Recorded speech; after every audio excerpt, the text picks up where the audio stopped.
Hi there, welcome back to the playlist, or welcome to the playlist if you're just joining.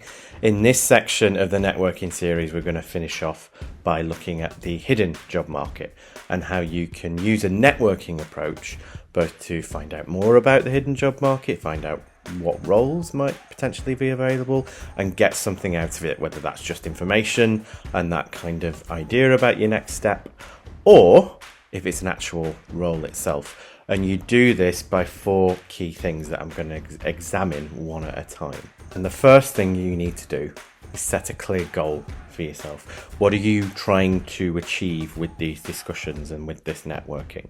Is it more of a fact-finding mission? Are you trying to get a sense of what a particular sector or a particular job is like?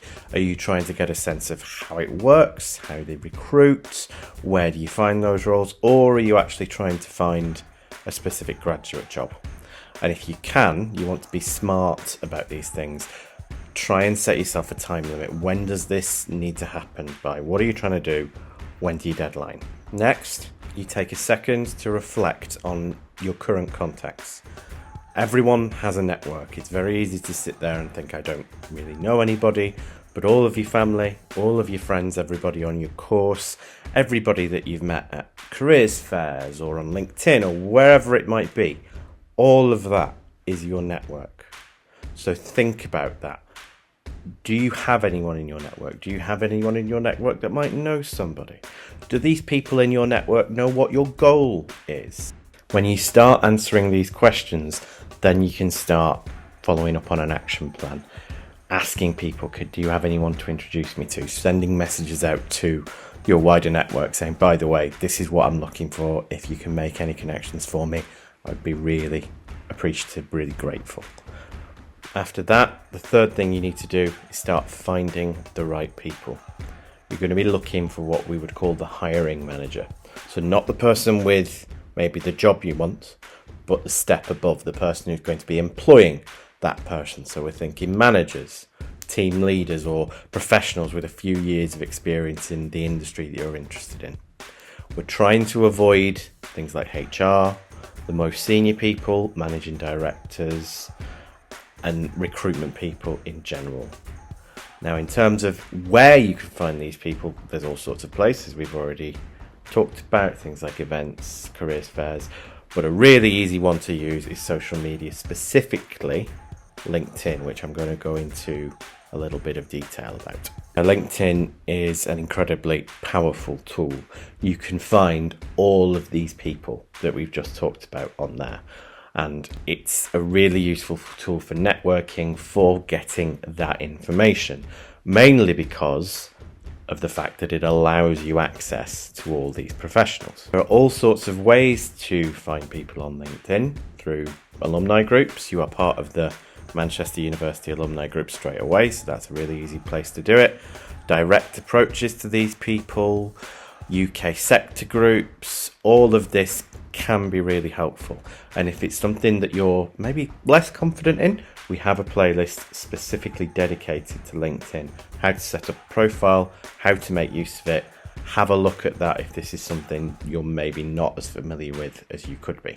In that series, we look at things like how you can use the alumni search, which is on the screen here, to find all of these people, to get a sense of, first of all, where the alumni of your course or university or wherever it might be end up, what sort of things they could be doing. That gives you that kind of idea. This is how you can use networking to get a sense of your options, maybe get a sense of what you're interested in, but then you can do that direct approach, maybe to 1 or 2 of them. Get a sense of that advice. What would they suggest? Maybe they can tell you what it's like to work for their employer, work in their industry, what you need to do to get into that if you're interested in this. This is how you can start finding those people. And then you've got to approach those people. And this is where it gets a little bit nuanced. It can be tempting to think, well, I've just got to go straight away and ask them for a job, right? That's how this works. That is one way to do it. I would argue that's putting the most pressure on you and maybe not the most effective. What I would suggest instead is start small. Think about the kind of things you want to know that would be useful in your overall job search, whether it's figuring out things or whether it's finding roles. And then, and this is the important bit, try and ask for some time from them rather than answer a direct question in that message. Think about, can I ask maybe for a phone call or for a meeting or whatever, just so I can ask their advice initially. It will look, when you connect, something like this. You're mentioning a key interest that you think you have in common. Maybe you saw something in their profile that you're particularly interested in. You mention you're interested in that sector, and you just want 5 minutes of their time where you can ask their advice. This does a couple of things. First, it's polite, it's friendly, but it also asks for their help. You'd be surprised how open people are to doing that, and it asks for something intangible. If you ask for an opening or opportunity for shadowing or something concrete, it's very easy for them to say, sorry, we don't have anything, even if they're the most well-intentioned person in the world, and that's the end of the conversation. With networking, that's what we want to avoid. We want to keep this as open as possible. So you want to get them on the phone so you can ask all these questions, and then the conversation might lead somewhere completely different. Finally, once you get that conversation, you need to start thinking about what the right questions are to ask. Now, you've got to ask things you actually want to know. What would be useful? Do a little bit of reflection before you have this discussion. Things like, how did you get to where you are? Or what skills do you look for when you're recruiting somebody? That's why looking for hiring managers is quite important, because that will be really helpful.